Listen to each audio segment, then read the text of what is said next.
Hello and welcome to our project presentation, Network Forensic Techniques, Tools and Processes by Claudio Casas, Armando Capote, Claudette Fernandez, and Jose Paguagua. And now an introduction into network forensics. Network forensics deals with the monitoring, capture, and recording of network events in order to discover evidential information about the source of security attacks in a court of law.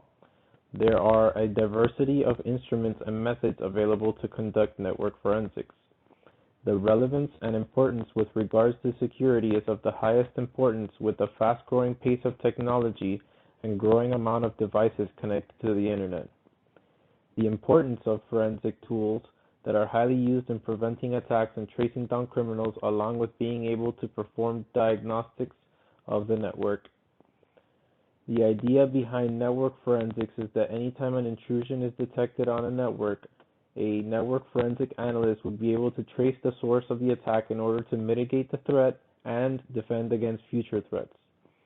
Investigation and processes after the collection of intrusion activity monitoring performed on the network traffic are of the highest importance. There are numerous digital forensics methods, tools, protocols, and processes ranging from hardware-based and software-based approaches in order to aid in the network forensic examination process. Some of the steps necessary in order to complete a network forensic examination include identification, recognizing and determining an incident based on network indicators. This step is significant since it has an impact in the following steps: preservation, securing and isolating the state of physical and logical evidences from being altered, such as, for example, protection from electromagnetic damage or interference. Collection, recording the physical scene and duplicating digital evidence using standardized methods and procedures. Examination, in-depth systematic search of evidence relating to the network attack.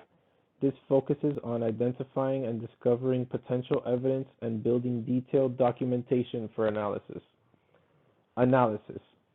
Determine the significance, reconstruct packets of network traffic data, and draw conclusions based on evidence found. Presentation. Summarize and provide explanation of drawn conclusions. Incident response. The response to attack or intrusion detected is initiated based on the information gathered to validate and assess the incident. Network forensics analysis, like any other forensic investigation, presents many challenges. The first challenge is related to traffic data sniffing. Depending on the network configuration and security measures where the sniffer is deployed, the tool may not capture all desired traffic data. To solve this issue, the network administrator should use a span port on network devices in multiple places of the network. One tedious task in the network forensic is data correlation. Data correlation can be either casual or temporal. For the latter case, timestamps should be logged as well. Wireshark is a great open source tool to capture traffic from point to point and tracking of network traffic while allowing very granular filtering. It is available via command line interface or a text-based user interface used to view and manage computer files.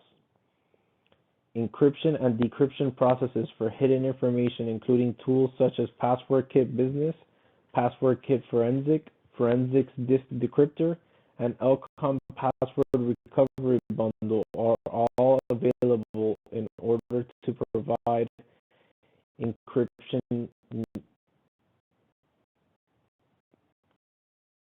Wireshark is the most used tool for network data capture and analysis.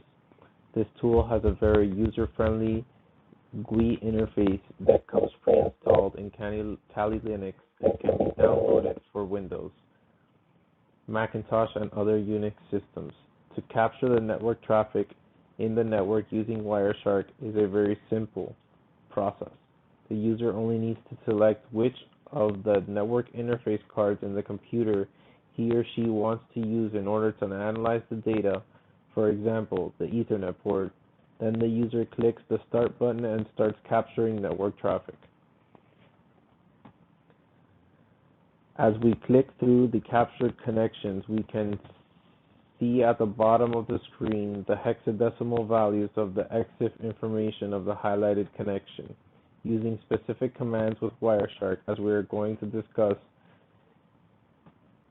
in the paper more in depth, we can see not only the connection between our computer and the online servers, but also the information that is being transmitted.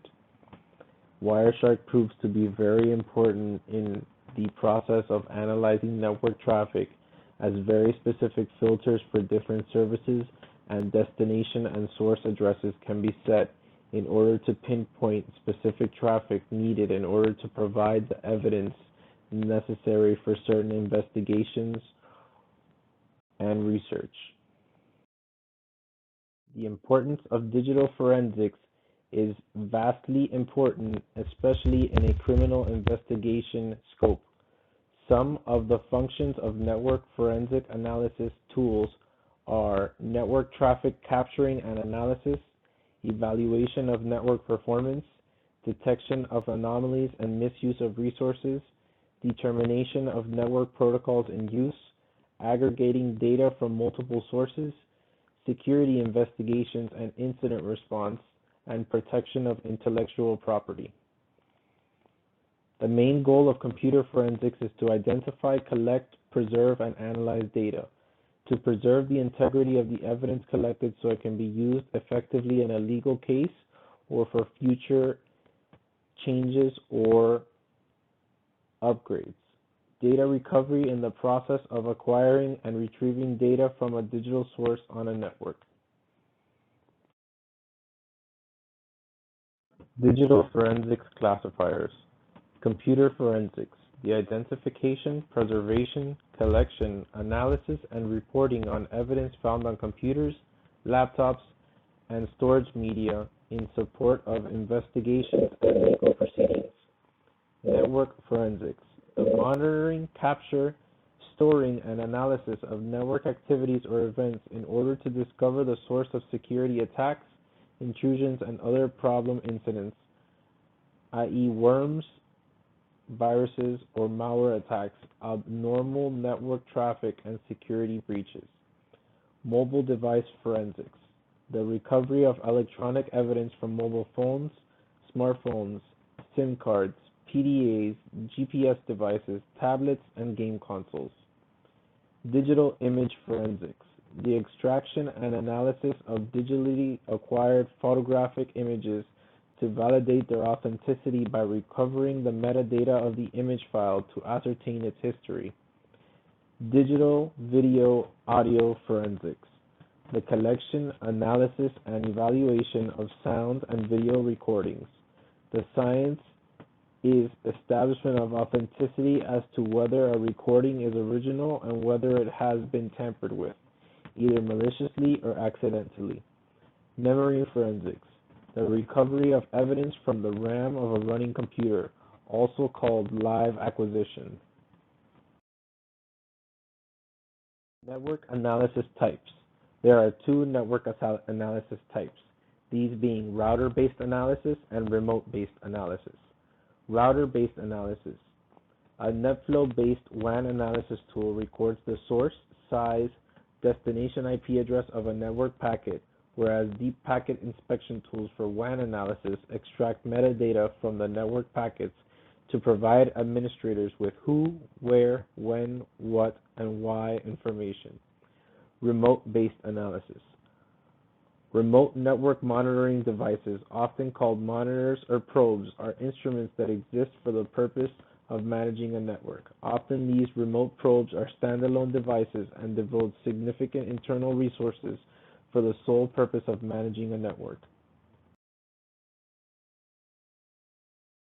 In this slide, the network forensics general architecture can be seen.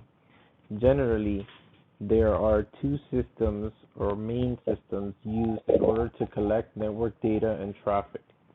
Network traffic data collection systems can be of two kinds, generally explained as stop, look, and listen, or catch it as you can.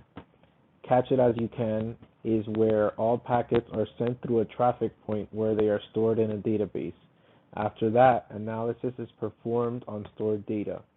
Analysis data is also stored in the database. The saved data can be saved for future analysis. It should be noted, though, that this type of system requires a large storage capacity. The stop, look, and listen system is different from the catch it as you can system, since only data required for analysis is saved into database.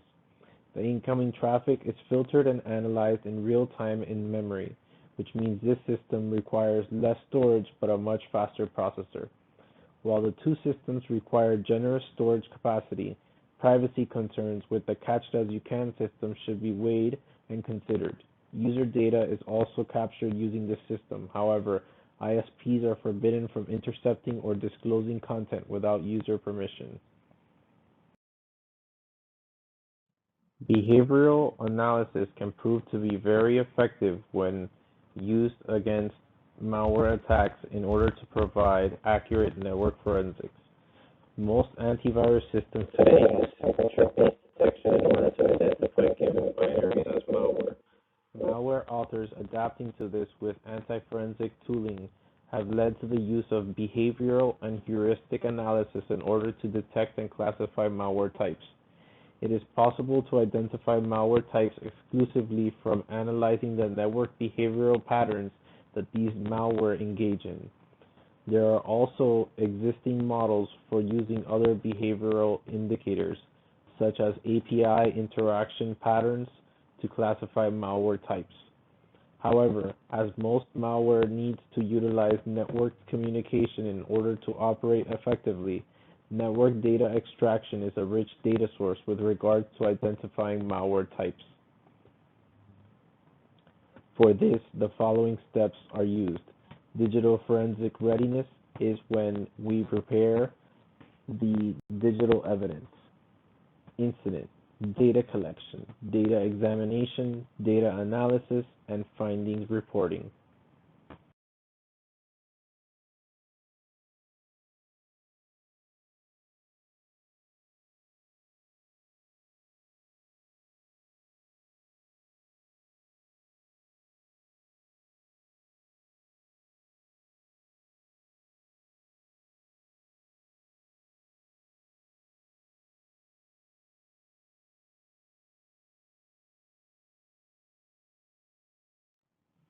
Netstat is an example of a command line utility used in Windows, OS X, and Unix-like OS to display the network connections for the transmission control protocol, or TCP, incoming and outgoing traffic, and routing tables.